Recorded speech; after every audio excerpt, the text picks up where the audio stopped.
هغه علما چې هغه د رسول الله په منبر ناست او د رسول الله د منبر تحقیر ونه کوي. که چیرته ډار په اسلام کې دغه یو وایي چې ولا یو سړی ډاریږي غږ نه کوي، بیا د هجرت د څه لپاره و؟ همدغه علما دي چې د خلکو ذهنونه یې خراب کړي دي، همدغه علما دي چې دین تحریفوي، همدغه علما دي چې د الله او د رسول الله احادیثونه ورته بدلوي او ظالم ته ظالم نه وایي، خو همدغه علما دي. بیا درته وایم معیار حق ده، علم معیار نه ده. علم هغه وخت علم بلل کیږي چې یو عالم د حق خبره وکوي. که ټول علما داسې ډارن او بزدل سول لکه د پاکستان دغه درباري ملایان، بیا به جهاد غرق کړي، نو جهاد به بیا له کوم؟ الله جل جلاله وایي چې تاسې د ظالم په څنګ کې مه درېږئ، د ظالم ملاتړ مه کوئ. الله جل جلاله فرمایي ولا تعاونوا بالاثم والعدوان. صحیح ده، تاسې د دغه خلکو ملاتړ مه کوئ، د ظالم مه کوئ او په دغه کې مرسته او کومک مه ورسره کوئ. نو دغه علما درباري علما کوم دلیل ځان ته پیدا کړی چې راځي او د یو ظالم نظام ملاتړ کوي؟ دا خو دوی خلک به ده ته د حق خبره نه کوي، خلک به د ده په وړاندې نه درېږي.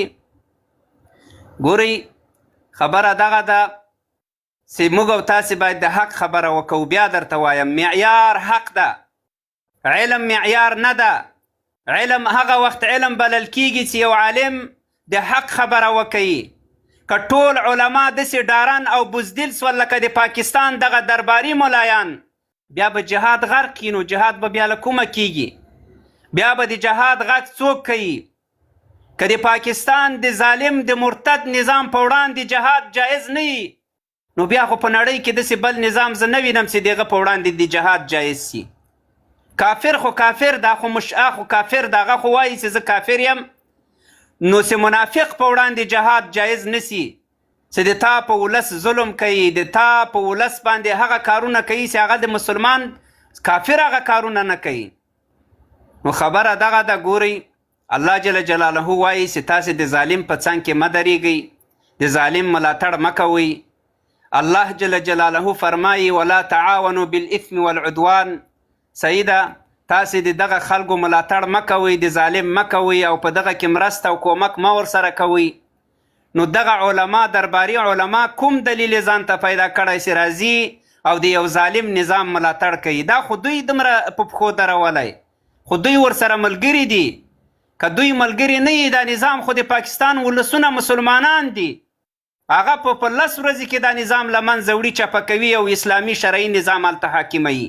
همدغه علما دي چې د خلکو ذهنونه یې خراب کړي دي، همدغه علما دي چې دین تحریفوي، همدغه علما دي چې د الله او د رسول الله احادیثونه ورته بدلوي او ظالم ته ظالم نه وایي، خو همدغه علما دي. نو خبره دغه ده. زه بیا دا وایم په اخر کې چې ګورئ یوازینۍ لاره چې دغه جهاد ده او یوازینۍ لاره دغه ده د پاکستان ولسونو ته. که تاسې غواړئ چې له دې شر او فساد نه، له دې ظالم نه، له دې فاسق فاجرو خلکو نه ځانونه خلاص کوي، نو د حق ملاتړ وکوئ. موږ له علماو سره دښمني نه لرو، موږ د علماو احترام کوو، مګر هغه علما چې هغه د حق خبره وکوي، هغه علما چې هغه د رسول الله په منبر ناست او د رسول الله د منبر تحقیر ونه کوي. که چیرته ډار په اسلام کې دغه یو وایي چې ولا یو سړی ډاریږي غږ نه کوي، بیا د هجرت د څه لپاره و؟ دا رسول الله صلی الله علیه و آله وسلم ولې مکه معظمه پرېښوله، مدینې منورې ته هجرت وکاوه؟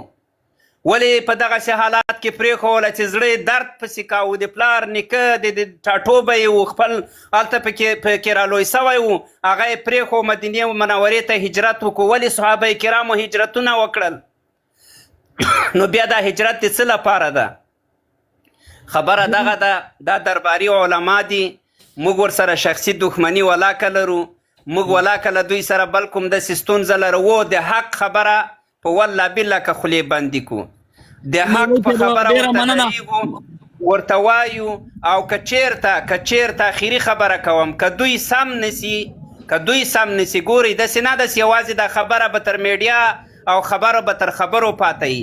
که سم نسی، په والله په بالله په زلزلال داسې مجاهدین به پیدا سي چې د دوی په وړاندې به همداسې درېږي لکه د عصیم منیر په وړاندې سي ولاړ دي، لکه د نورو فرعونیانو په وړاندې سي ولاړ دي.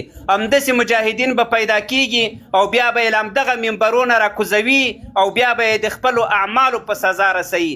اوس د حق ووایي، د الله دین ته دې راوګرځي، د الله په دین د عمل وکوي، واقعي علما دې له ځان نه جوړ کړي، د رسول الله منبرونه دې نه بدناموي او د علماو نوم دې نه بدناموي، ځانونه د اصلاح کړي. دا د یو مؤمن مسلمان په حیث د زړه درد ده او زه دوی ته دا وایم چې د علماو نوم در پورې ده، د علماو نوم در پورې ده. دا نن چې هر سړی راځي او په علماو باندې بحث کوي یا علماو ته هر څه وایي، سبب تاسې د تاسې په شان علما په دنیا کې هغه خلک دي چې د علماو عزت یې کم کړی ده، د علماو حیثیت یې کم کړی ده.